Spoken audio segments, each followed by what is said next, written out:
যখন ফেনীতে আকস্মিক বন্যা হয় আমরা ফেনীতে যাই, সেখানে 4টা টিম আমরা কাজ করি।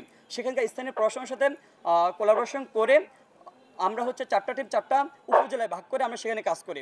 আমরা সেখানে বিভিন্ন প্রতিকূল বিভিন্ন পরিস্থিতির শিকার হই। একটা কথা বলে রাখি, এর আগে বিভিন্ন মানবিক সংগঠন বিভিন্ন সংগঠনের কাজ করে, কিন্তু তারুণ্য হিসাবে একটা ব্যানার হিসাবে আমাদের এই যে যাত্রাটা, এটা আমাদের কোনো পূর্ব অভিজ্ঞতা ছিল না। কিন্তু আমরা যখন ফেনীতে একটা টিম চলে যাই, সেই টিম কিন্তু যে ওইখানে গিয়ে মাঠ পর্যায়ে যে পরিস্থিতি সেটা আমরা কি অবলোকন করতে অনুধাবন করতে আমরা কি সচেষ্ট হই। আমরা যখন সেখানে যাই আমরা দেখি বিভিন্ন অসঙ্গতি আমাদের চোখে পড়ে, কিন্তু এখানে যারা আছে সেখানে আমরা সেগুলো তুলে ধরতে পারি না। আমরা যারা হচ্ছে সেখানে কাজ করে এসেছি, আমরা দেখেছি কীভাবে হচ্ছে গিয়ে কি স্থানীয় মাঠ পর্যায়ে যারা হচ্ছে গিয়ে কি প্রশাসন আছে কিংবা হচ্ছে মানে কীভাবে ত্রাণ পৌঁছাচ্ছে কি পৌঁছাচ্ছে না, কীভাবে প্রত্যেকটা ডোর টু ডোর দৌড়গুলো কীভাবে পৌঁছে দেওয়া যায়, সেটা একটা অভিজ্ঞতা নিয়ে আমরা পরবর্তী 3 দিন পর ব্যাক করি। আমরা সেখানে কিছু অসঙ্গতি লক্ষ্য করি যে আমরা ত্রাণ ঠিকই দিচ্ছি, মানুষ যে আস্থাতে আমার উপর রাখতেছে, আমরা ত্রাণ পৌঁছাচ্ছি কিন্তু ডোর টু ডোর পৌঁছানো সম্ভব হচ্ছে না।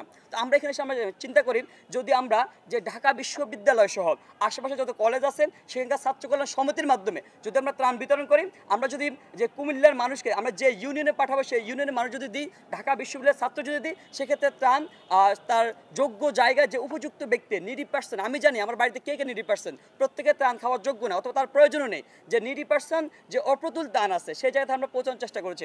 আমরা হচ্ছে চাহিদার তুলনায় যখন যে চাহিদা, যখন আমাদের চাহিদা ছিল উদ্ধার কর্ম, সেক্ষেত্রে আমরা ফেনী গিয়ে আমরা যে প্রতিনিধি দল 24 জন সেটাকে উদ্ধার কর্মে আমরা বিভিন্ন হচ্ছে গিয়ে কি প্রশাসনের সাথে একত্রিত হয়ে মেলবন্ধনের মাধ্যমে উদ্ধার কর্ম আমরা সম্পাদন করেছি।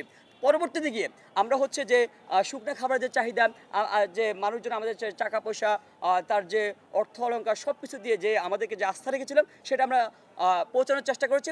এরই পরে আমাদের যে কার্যক্রমের ধারাবাহিকতায় আমরা হচ্ছে মানুষের শুকনো খাবার চাহিদার পরে যে বাড়ি খাবার যে চাহিদাটা আমরা চাল ডাল তেল সেটা কিনে সরবরাহ করেছি। কিন্তু একটা দুঃখজনক বিষয় হচ্ছে আমরা আমাদের জায়গা থেকে আমরা সর্বোচ্চ চেষ্টা করেছি।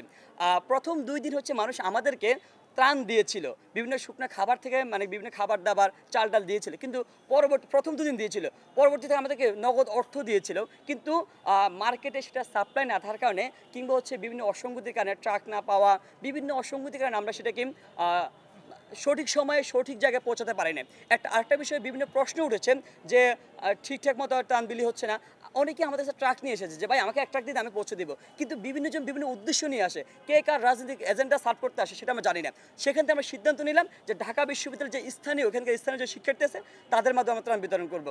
এইভাবে হচ্ছে আমরা কি আমাদের জায়গা থেকে সর্বোচ্চ যে আমাদের উপর যে আমানতটা দেওয়া হয়েছিল সেই আমানতটা আমরা রক্ষা করতে পেরেছি বলে আমরা এখনও দৃঢ়ভাবে বিশ্বাস করি। আমরা হচ্ছে গিয়ে কি যে গত দিন পর্যন্ত আমাদের যে বাড়ি খাবার পাঠানোর যে কার্যক্রম সেটা অব্যাহত ছিল।